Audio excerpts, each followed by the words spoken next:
Bonjour à tous, bienvenue sur Psychobrio, la chaîne où je parle des relations entre personnes au niveau psychologique. Avant de commencer, si vous ne l'avez pas déjà fait, n'oubliez pas de cliquer sur la cloche de notification.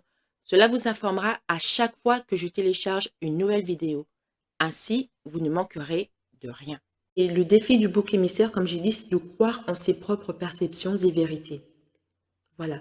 Donc, dans les deux cas dont je vous ai parlé, Uma Thurman et Danny DeVito, ils n'ont pas laissé les autres déterminer qui ils sont. Ce sont des gens qui ont cru en eux-mêmes, qui se sont aimés eux-mêmes. C'est pour ça que vous devez vous aimer vous-même. Si vous vous aimez vous-même, comme j'ai dit dans une précédente vidéo, si vous êtes votre meilleur ami, c'est la vidéo avec Beyoncé sur le profil de présentation. Si vous êtes votre meilleur ami, vous ne permettrez pas aux autres gens de vous rabaisser, de vous tuer émotionnellement. Pourquoi? Parce que vous êtes votre meilleur ami. Donc, cela signifie que vous allez disséquer le système familial narcissique, vous allez reconnaître les cruautés et les mensonges de la famille et nourrir votre amour de soi. Ok. Comment est-ce que vous pouvez faire ça d'une manière pratique? Si vous êtes le bouc émissaire dans votre famille et que vous subissez ce que vous percevez comme étant des injustices, demandez-vous comment est-ce que ça se passe dans les familles normales? Comment ce genre de problème est réglé?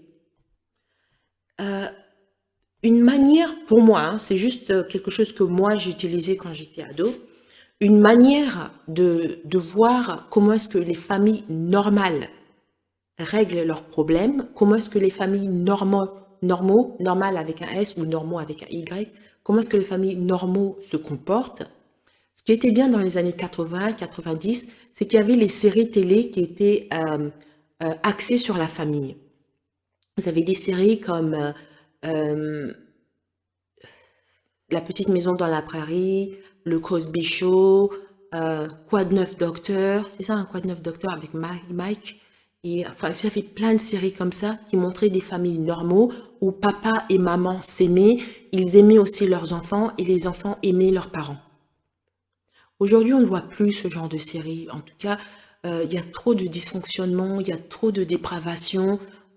Les séries qui sont axées sur la famille comme ça, ou des familles entre guillemets normaux, ça se fait de plus en plus rare. C'est un peu dommage. Mais vous pouvez toujours les commander des DVD sur Amazon. Il y en a certains. Je me souviens une fois, j'avais commandé un DVD de La petite maison dans la prairie. Ça m'a fait du bien de regarder. Ça m'a fait du bien de regarder encore ce genre de choses. Donc, si vous n'avez pas ça dans Amazon de votre langue, vous pouvez essayer Amazon UK, Amazon US, Amazon Canada. Il y a souvent des sous-titres qui sont traduits en langue française, hein. Et puis, si vous connaissez pas s'il n'y a pas ces sous-titres, c'est une bonne occasion pour vous d'apprendre l'anglais. Donc, si vous regardez ce genre de film, ça vous montre comment les familles normaux se comportent. Normaux, entre guillemets. Enfin, les familles où les parents s'aiment entre eux et aussi aiment leurs enfants. Je ne parle pas des familles narcissiques où on essaie de saboter tout le monde, etc.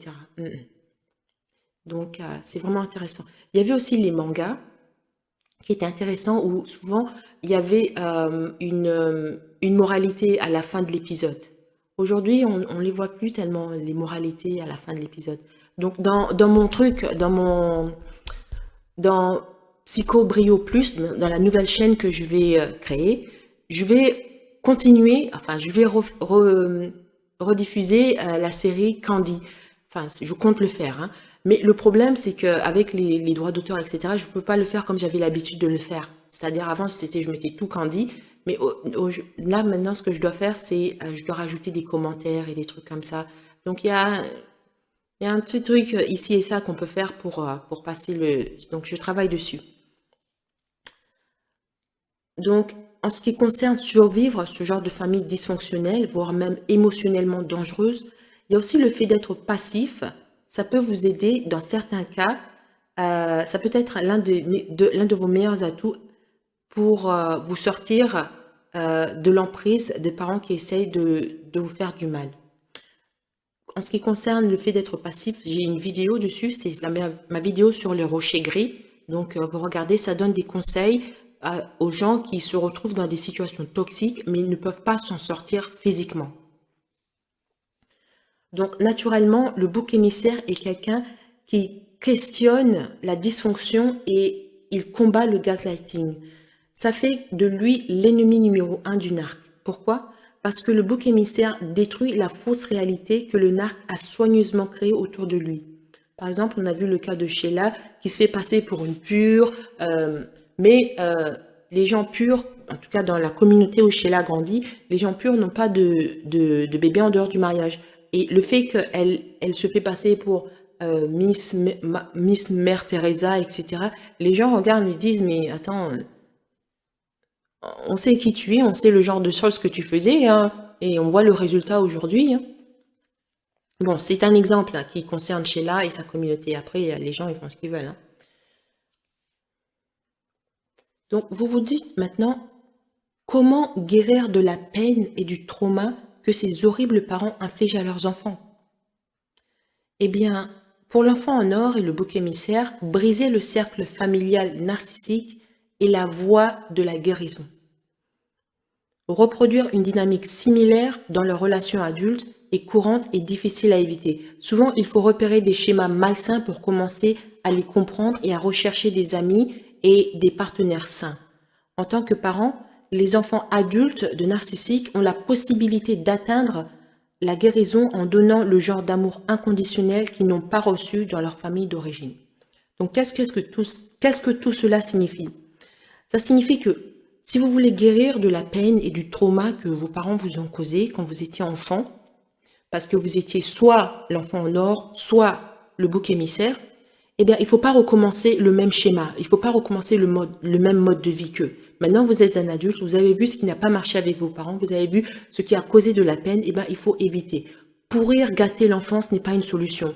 Maintenant, vous vous demandez peut-être, comment guérir de la peine et du trauma que ces horribles parents infligent à leurs enfants? Pour l'enfant en or et le bouc émissaire, briser le cercle familial narcissique est la voie de la guérison. Comment ça? Eh bien, reproduire une dynamique similaire dans leurs relations adultes est courante et difficile à éviter, mais c'est quelque chose qu'il faut éviter. C'est-à-dire que si vos parents vous ont traité d'une certaine façon, et cette façon était toxique, ne reproduisez pas ça avec vos enfants. Par exemple, si vos parents n'étaient pas émotionnellement valables, si par exemple quand vous aviez de la peine, vous ne pouviez pas exprimer votre peine à vos parents, vous ne devez pas faire ça. Vous devez être émotionnellement valable envers vos enfants, de sorte que si un jour ils ont de la peine, s'il y a quelque chose qui les dérange, ils peuvent librement l'exprimer envers vous. Comment est-ce que vous pouvez le faire? Par exemple, certains parents ne sont pas prompts à donner des câlins à leurs enfants. Donnez des câlins à vos enfants, montrez-leur de l'affection, de sorte que vous les mettez assez en confiance pour qu'ils puissent vous approcher. Aussi, parlez-leur, écoutez leurs histoires. Vous devez connaître tout ce qui se passe dans leur école. Vous devez connaître le nom de tous leurs camarades de classe. Vous devez savoir que Jimmy, c'est celui qui aime le sport. Marcus, c'est celui qui... C'est monsieur je sais tout. Comment ça s'appelle? Laetitia, c'est l'intello. Des trucs comme ça. Vous devez connaître... L'enfant doit parler, surtout quand ils sont jeunes, ils ont 3 ans, 4 ans, ils aiment parler. Ne lui dites pas « Oh, tais-toi, je suis occupé ». Ne dites jamais ça à un enfant. Quand un enfant vous approche, peu importe ce que vous êtes en train de faire, vous arrêtez, vous vous mettez à genoux au niveau de l'enfant et vous écoutez son histoire.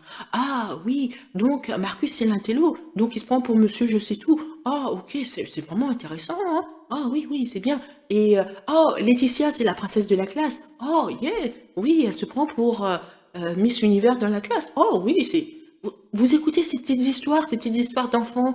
Vous devez savoir exactement ce qui se passe dans sa classe. Vous devez connaître tous les noms des camarades de classe et la personnalité de ses camarades de classe.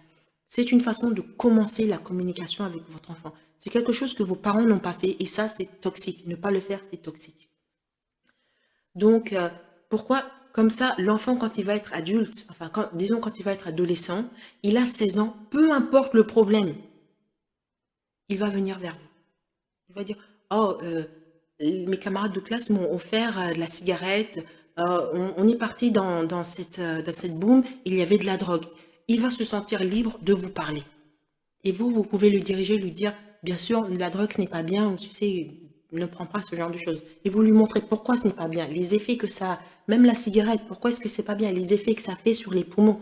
et même sur la peau. Vous lui montrez une femme de 50 ans qui fume version une femme de 50 ans qui ne fume pas. Regardez l'effet sur la peau.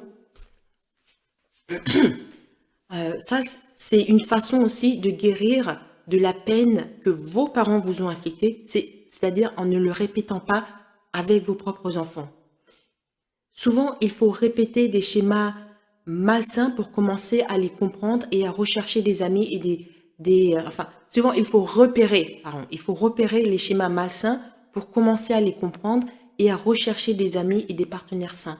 Donc, vous devez choisir vos amis. Vous devez choisir le genre d'amis que vous avez. Des amis qui sont toxiques, vous n'en avez pas besoin. Et aussi, le genre de, comment on appelle ça?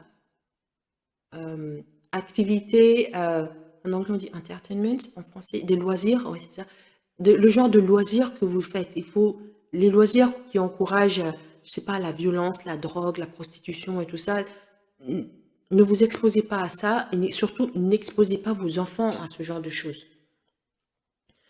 Et aussi en tant que parents, les enfants adultes des narcissiques ont la possibilité d'atteindre la guérison en donnant le genre d'amour inconditionnel qu'ils n'ont pas reçu dans leur famille d'origine. Donc, vous ne pouvez rien faire. J'ai dit ça je pense que c'est dans ma vidéo sur la négligence émotionnelle. En fin de compte, je conclue cette vidéo en disant qu'il n'y a rien que vous pouvez faire pour changer votre passé. Ce qui s'est passé, c'est passé. Et vous ne pouvez pas retourner dans le passé et changer ça. Mais vous pouvez améliorer votre futur. Donc, si vous n'avez pas reçu d'amour, d'encouragement, ce genre de choses de la part de vos parents, vous pouvez toujours en donner à votre enfant. Et vous pouvez aussi toujours vous en donner à vous. C'est pour ça que j'ai parlé plutôt de vous aimer vous-même. Vous devez être votre meilleur ami. Voilà. Donc, même si vous avez eu des parents narcissiques qui vous ont fait du mal dans la manière dont ils vous ont élevé, vous pouvez toujours vous sortir mentalement de cette prison. Vous êtes un survivant et vous avez la perspicacité et le courage nécessaire pour trouver une issue. Merci d'avoir écouté cette vidéo. Avant de partir, n'oubliez pas de vous abonner et de partager cette vidéo en ligne. Il y a sûrement quelqu'un que vous connaissez qui a besoin d'en savoir plus sur ce qu'il en est réellement des narcissiques et des problèmes de santé mentale. Si vous aussi, vous voulez me demander de développer un sujet sur les relations psychologiques qui vous intéressent, vous pouvez me contacter par le moyen de mon compte Buy Me a Coffee. Le lien est en bas. Merci et à bientôt.